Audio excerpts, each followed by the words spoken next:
Hello everybody and welcome back to another episode of Minecraft Skyblock. My name is Fungusaurus Rex, and in the previous episode we finally managed to get our mob spawner finished. And this episode we're gonna make some friends. And I do mean that literally, because the only way you can get villagers in Skyblock is to cure zombie villagers. And for that we're gonna need some zombie villagers, a witch, and of course some golden apples, which means we'll be going to the Nether as well. But first things first, we need to find ourselves a zombie villager. And we have managed to procure a zombie villager. Now I've leveled out the ground and I'm just building a little awning for him here so he doesn't burn up in the sun. He's got a hat on, but I'm not going to take any chances. So let's see if we can get him in place. Alright, our zombie village is in place, and now we need a witch. Now, I've been standing here for quite a while.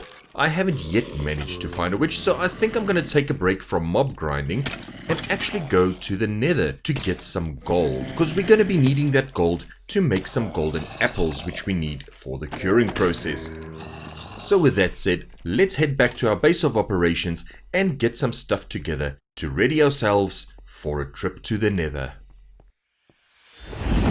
Alright, first thing I'm gonna need is some cobblestone, because firstly I need to build a platform on which to build my nether portal, and secondly we're gonna be needing to build a spawning platform.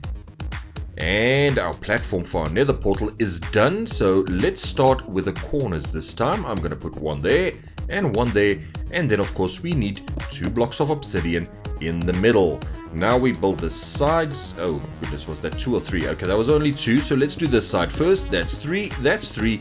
Let's do the other 2 corners. And finally, the 2 blocks in the middle. And we managed to not screw up our nether portal this time. Yay!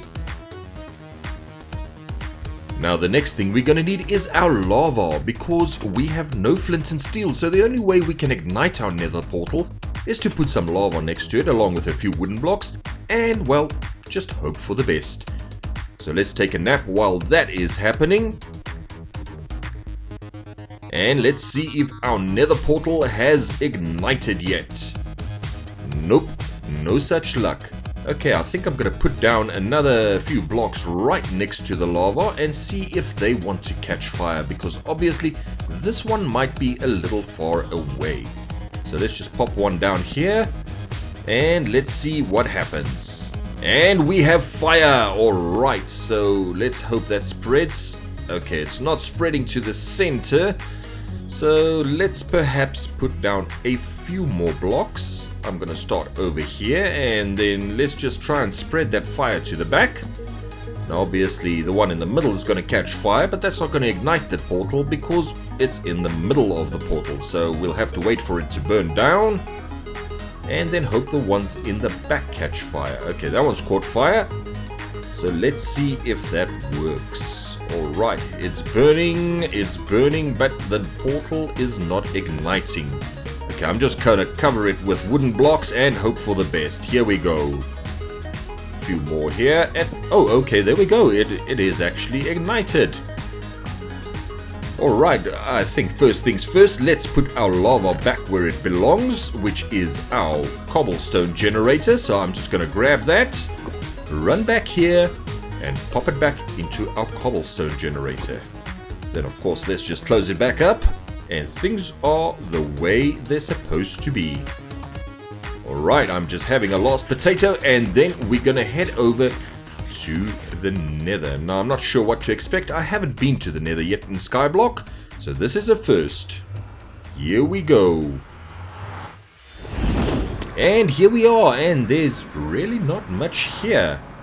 Alright, first things first, we're gonna build a little platform around our portal just to prevent ourselves from falling into the void.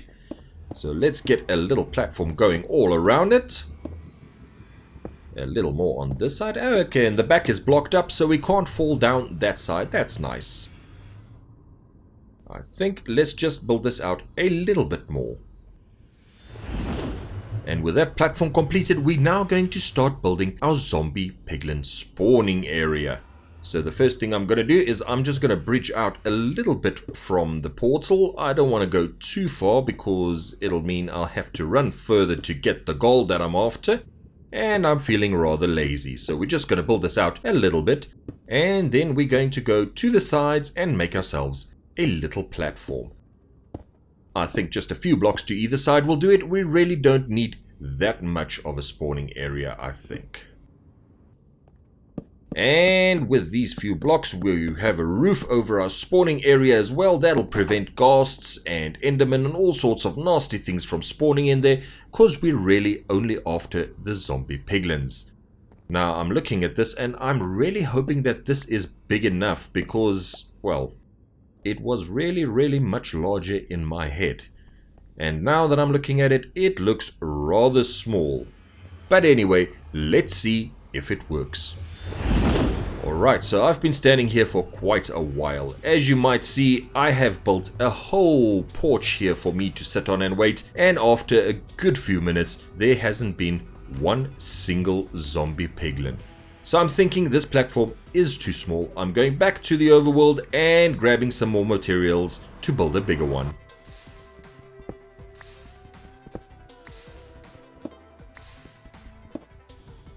And this time we've got a lot of cobblestone and we're building a much bigger platform.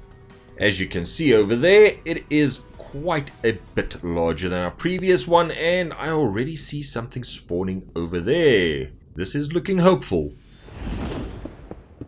And yes, this is definitely working a lot better. We have a ton of zombie piglins spawning and some regular piglins as well, which I think we will be bartering with in just a bit. But for now, I need their goodies, so I'm going to take these guys. Oh, ow, I forgot about that guy. I thought I was out of range, but obviously he's got a crossbow, which is a problem. So we'll just see about taking him out first. Let's get him. Stop hiding behind your friend. There we go. Alright, and they dropped nothing. Oh well. Alright, so our zombie piglins are gathering. Let's take care of these little ones before we get to the big guys. And oh, no. Oh, okay, that was a mistake. And after some trial and error, I've built a little platform down here so that we can gather all the piglins in one area and whack them much more efficiently. So this is going well so far. We're going to have enough gold in absolutely no time. And we have our gold acquired. We've made some golden apples and we have a witch. And the witch is in the boat, so all we need now is a potion of weakness. And okay, there we go. So let's grab our golden apple and feed it to our zombie villager. And there we go. Our first villager is on the mend. And as you will see, unfortunately, I had to dispose of the witch as those potions were causing me quite a headache. But we have one villager and it's time to build him a place to call his own. So we're just going to go up a few blocks here. I think 1 or 2 ought to do it. Let's go for 1. And then we're just going to build out a little bit in this direction just to get away from the spawner, but not too far, as we're going to have a few more villages following quite shortly. Alright, just a few more, and I think that's enough. Now I've got a bit of a problem in that I am not entirely sure what trade to give my villagers. So what I've done is I've caught another witch, I've set her up in a little station over there, and I've got... goodness. Fortunately, I set a bed down here so we don't have to run too far. Let's close those trapdoors. And now we can cure our second villager. Because as I was saying, I'm not sure which trades to give them yet. So I think having a few would be the best option because that would give me some choices. And our second villager is in here. And I think the first thing I'm going to do is I'm going to make a librarian.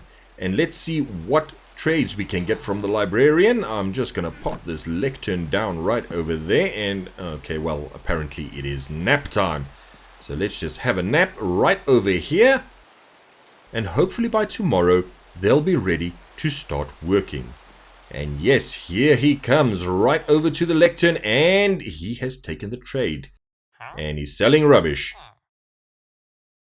So I've had some time to rethink my options because a librarian is no good if you've got nothing to enchant. So what I'm going to do is I'm making an armorer who will give me some armor, of course, and then a weaponsmith because I need something better than a cobblestone sword to work with.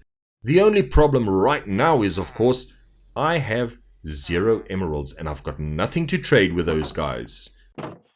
And yes, you guessed it, another villager is the answer. Now I got some gravel from trading with the piglins in the Nether, and I got some flint from that. So this guy is going to be a Fletcher. And here he is, and he is buying some sticks, of which I can make as many as I need, which will give me the emeralds to buy from the other two. Now these guys are of course also dirt cheap as they have already been cured, so let's get trading. And we have some emeralds, we have bought a fancy sword, and now we are buying some armor. And at 1 emerald apiece we can buy all the armor we need. This is great for 2 reasons. Well, firstly, we can get some armor on us, and secondly, the extra pieces of armor that I'm buying from him can be smelted down into iron nuggets, which gives me, finally, a source of iron as well. Anyway, that is all I have time for today, unfortunately. In the next episode, we'll see if we can get these guys maxed out to get our hands on some enchanted diamond goodies, which will be fantastic. I do hope that you enjoyed this episode. Please leave a like if you did, and if you want to see some more, perhaps consider subscribing. But this is Fungusaurus Rex saying, until next time, beautiful people, stay awesome. Bye bye.